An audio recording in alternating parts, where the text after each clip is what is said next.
It's a new year. I am a year older today, and since I'm starting new, I figured it'd be a great time to show people how to start their own starter. So the first things first, things that you're gonna need, pretty basic stuff. A kitchen scale. This one was from Walmart. You can get a decent digital scale for like $10 to $20, nothing too crazy. A mason jar. Doesn't have to be a mason jar. Doesn't have to be an expensive Weck jar.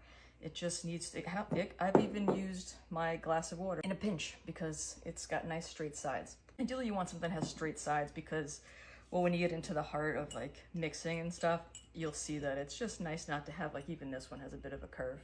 So if you get something that's like really straight up and down, ideal. And a lid is great, but also not required. You can put a cloth over it. You just want to make sure that whatever you're putting on there, you're not going to, it's just so you don't dry it out. Okay, first thing I do once I have this, I'm gonna turn on the scale and you're gonna wanna weigh it. So the scale is at 0 and this jar is 244 grams. So I just like to put it somewhere for my reference in case I ever make a boo-boo and forget to zero out the scale. I can always factor out 244 grams. That is this glass. We're going to tare that, which is just gonna set the scale back to 0. Next up, we are going to, since we're starting right from scratch, we are going to go with 120 grams of flour and 120 grams of water. Now, the water I'm using is Brita water, so it came out of my faucet, and I'm just filtering it. I've seen different feedback where people say you can use your filtered or your tap water, but for me, I guess mine's too chlorinated because one day I used it accidentally, and that day I didn't have bread.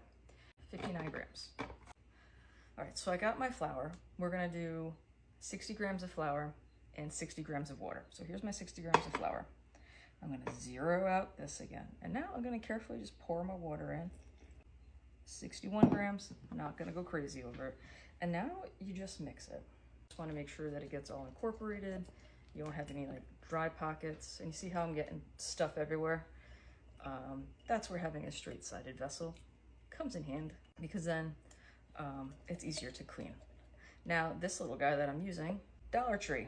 So again, you can get a glass jar practically for free. I mean, if you get pickles, if you get pasta sauce, anything that's a glass jar, just take it. Why bother paying or investing in something that you already have? Don't waste your money. And then once I'm done, I'm just gonna try to clean up the edges as best I can. Okay, so that's all set. She's looking good. Now I'm just gonna set it here. I'm gonna let it just chill, room temperature for like 24 hours. This is really just it. Take some flour, take some water, put it in a jar.